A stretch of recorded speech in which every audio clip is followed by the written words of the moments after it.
The Rise and Fall of the Knights Templar, a Historical Overview. Prologue. Jerusalem, 1119. Hugh de Payens knelt in prayer on the cool stone floor of the Church of the Holy Sepulchre. The Holy Land had been in Christian hands for 20 years since the success of the First Crusade, yet pilgrims continued to be slaughtered on the roads to Jerusalem. As a veteran knight who had fought to liberate these sacred lands, Hugh could not bear to see Christians murdered as they attempted to fulfill their holy vows. Rising from his knees, he made his way to meet with King Baldwin II of Jerusalem. His proposal was bold but necessary, a new kind of monastic order, warrior monks who would protect pilgrims traveling to the holy sites. The poor fellow soldiers of Christ and of the Temple of Solomon, the Knights Templar, were about to be born. The founding, a revolutionary concept. The concept Hugh proposed was revolutionary for its time. Religious men had always been forbidden from shedding blood, while knights were secular warriors known for their love of wealth, women, and warfare. Hugh envisioned something entirely new, knights who took monastic vows of poverty, chastity, and obedience, dedicating their swords to Christ and the protection of his followers. King Baldwin enthusiastically granted the small band of 9 knights quarters on the Temple Mount, believed to be the site of Solomon's temple. Their quarters were sparse and humble, with the knights so poor they shared horses, an image immortalized in their seal showing 2 knights riding a single mount. For nearly a decade, the small brotherhood operated in relative obscurity. They had noble intentions but limited resources and manpower. That would soon change due to one of the most influential figures of the medieval period, Bernard of Clairvaux and Templar recognition. Bernard of Clairvaux, a charismatic Cistercian abbot with powerful connections throughout Europe, became fascinated with the concept of the warrior monks. In 1129, at the Council of Troyes, Bernard championed their cause, helping to draft their official rule and secure papal recognition. His influential treatise, In Praise of the New Knighthood, provided theological justification for the seemingly contradictory role of the militant monk.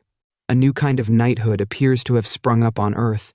They fight battles without risk to their souls, for to die or to kill for Christ is no sin, but rather an abundant claim to glory. With Bernard's backing, the Templars gained legitimacy, prestige, and an influx of recruits and donations. Nobles across Europe began gifting lands, money, and their own sons to the order. What had begun as 9 knights became hundreds, then thousands. The rise to power, banking, and wealth. The Templars' network of commanderies spread across Europe and the Holy Land, creating a system that allowed Christian pilgrims to deposit funds in one location and withdraw them at their destination, essentially inventing the first banking system with international branches. A pilgrim could leave valuables at a Templar house in France, receive a letter of credit encrypted with secret codes, and then present this letter at a Templar preceptory in Jerusalem to receive equivalent funds. This revolutionary financial innovation protected pilgrims from highway robbery, while giving the Templars control over substantial wealth. As their financial operations expanded, the Templars became Europe's first international bankers.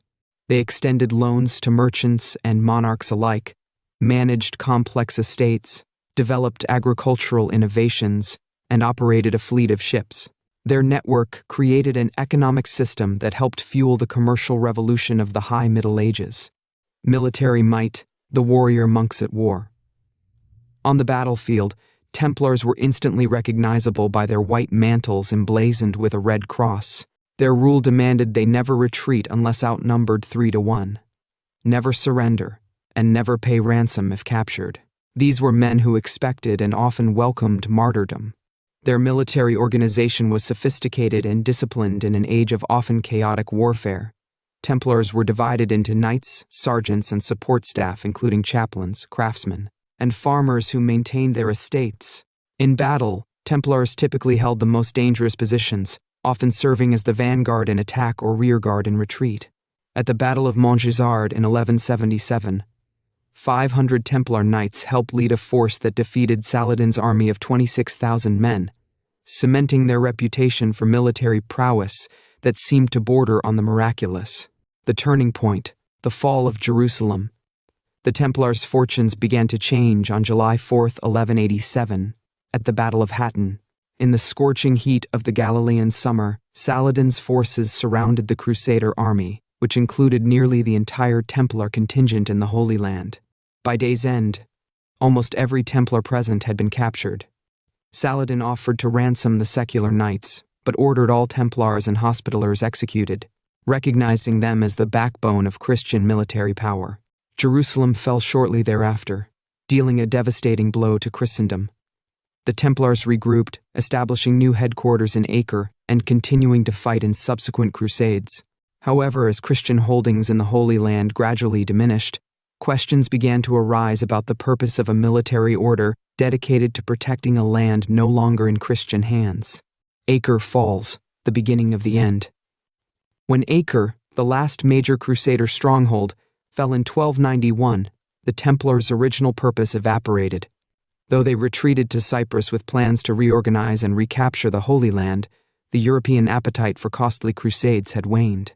The Templars found themselves wealthy, powerful, and without a clear mission. As a multinational organization answerable only to the Pope, they became increasingly viewed with suspicion by secular monarchs, particularly King Philip IV of France. Deeply in debt to the Templar order and covetous of their wealth, Philip began plotting their destruction.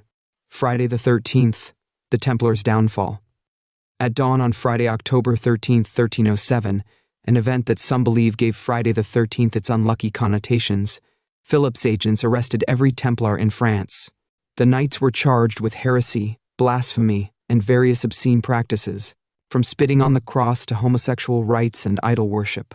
Under torture, many Templars, including their Grand Master Jacques de Molay, confessed to some of these charges, though most recanted when the torture ended.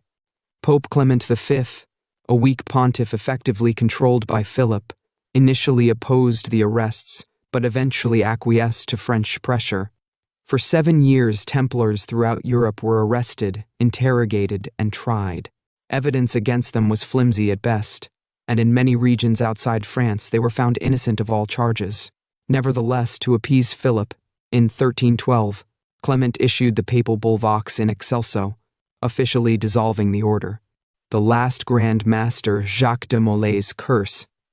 On March 18, 1314, Jacques de Molay, the last Grand Master of the Knights Templar, was led to a small island in the Seine River in Paris. Having recanted his confession, he was condemned to burn at the stake for relapsing into heresy.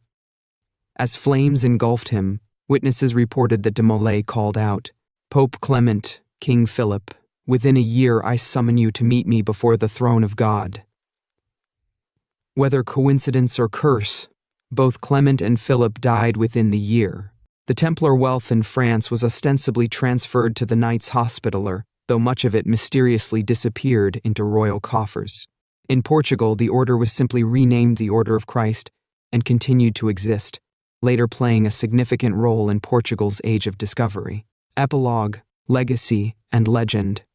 With the dramatic nature of their fall and the mysterious disappearance of much of their treasure and many of their members, the Templars became the subject of endless speculation and legend. Stories claimed they had discovered powerful secrets beneath Temple Mount, possessed the Holy Grail or the Ark of the Covenant, or had escaped to Scotland, Switzerland, or even the Americas. The historical truth is both more mundane and more fascinating.